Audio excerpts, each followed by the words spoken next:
Good afternoon on this very gloomy day. The gates of heaven opened and it poured all morning, all night.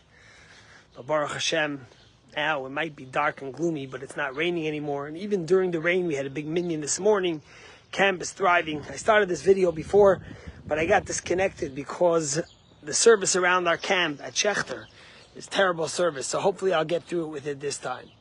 As we mentioned, this week's Torah portion is Balak. You see, Balak was the king of Moab, which was in the Transjordan, where Jordan is today. And the Jews were passing by through there to go into the Holy Land. Balak was nervous. He saw the victory the Jews had against Sichon, against Og, against the great kings, against all the mighty. And he said, what am I going to do? I'm not going to be able to win them by fighting them.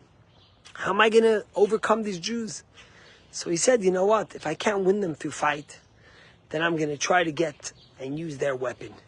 And he went to Bilaam. Bilaam was a prophet that God had sent to the Gentiles to guide them in the way and the values of godliness. And Balak says, if I could convince Bilaam to come curse the Jewish people, then I'll succeed and they won't be able to overcome me. He recognized that the power of the Jews was not in their fighting, but the power of the Jews was, of course, in. So he said, I'll get Bilaam to come and to curse the Jewish people. Bilaam came, and 3 times, instead of cursing the Jewish people, he ends up having to bless them because he has to listen to what God says.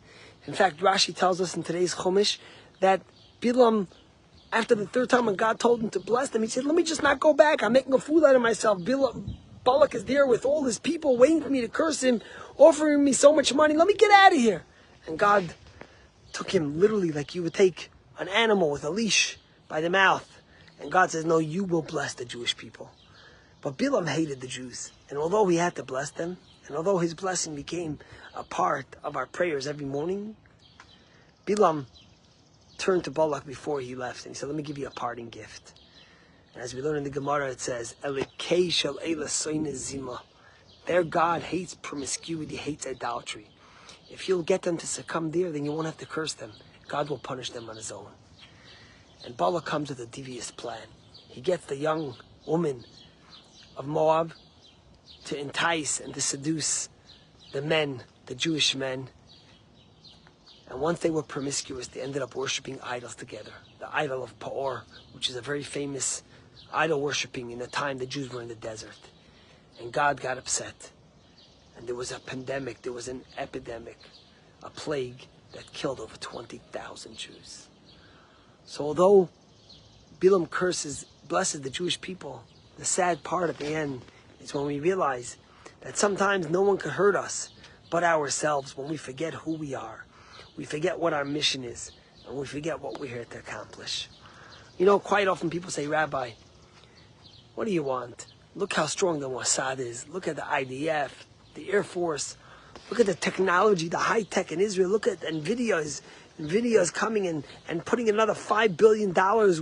We cross every benchmark of a young country, 75 years old, in prosperity, in happiness, in affluence, in success. Well, what are you hacking me about Judaism, about God? But the truth is like this. And we mustn't forget the lesson we learned in this week's Torah portion from Bilaam and Balak. Ultimately, our connection, our success, our strength is through God. It's because we follow the word of Hashem. It's because we connect to our Judaism, to our spirituality, to our holiness. Not everyone's going to be observant. They can. Not everyone is going to be godly and spiritual the whole time. But as a country, but as a nation, the people of Israel have to remember the land we hold is the holy land that God gave us. It's where God's presence is there. God is there from the beginning of the year till the end of the year. It behooves us. And it's incumbent on us as Jews, with all our successes, with all our affluence, with all our materialism, in the sciences, in the medicine, in the tech, in the army, in the weapons, never to forget who we are and what we represent. Never to make the mistake the Jewish people made after Bilaam blessed them with the failure they had, forgetting what their mission was and who they were. There's a famous story that I love repeating from the Rebbe Rashab. You see, the Rebbe Rashab had a chassid. He had a who am I fooling? This is what I wear the whole time in Leipzig. What am I dressing and putting on this Hasidic garb to come to the Rebbe? I'm going to come to the Rebbe the way I go to Leipzig, the way I am in my business world, the way I am in the real world. And he came to the Rebbe. And when he came to the Rebbe, he saw the Rebbe was disappointed. And he looks at the Rebbe wondering, what's the disappointment? And the Rebbe says to him, where's your Hasidic garb? Where's your garb that you always wear? And he says, Rebbe. He says, Rebbe, I'm going to be honest. He says, this is who I am. I said, why should I fool the Rebbe and put on my Hasidic garb when I come here? When ultimately this is who I am. So I came. The way I dress when I'm out. The way I dress always. And the Rebbe looked at him.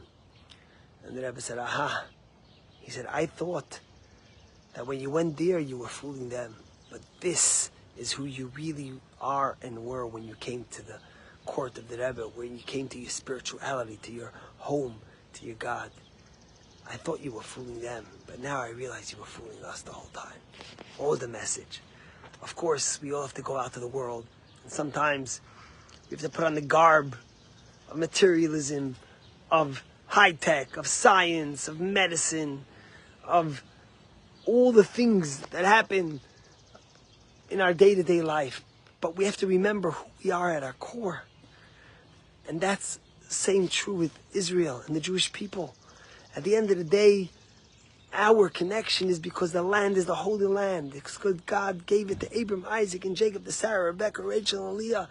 Because this is who we are. Because our souls are embedded. It's in our DNA.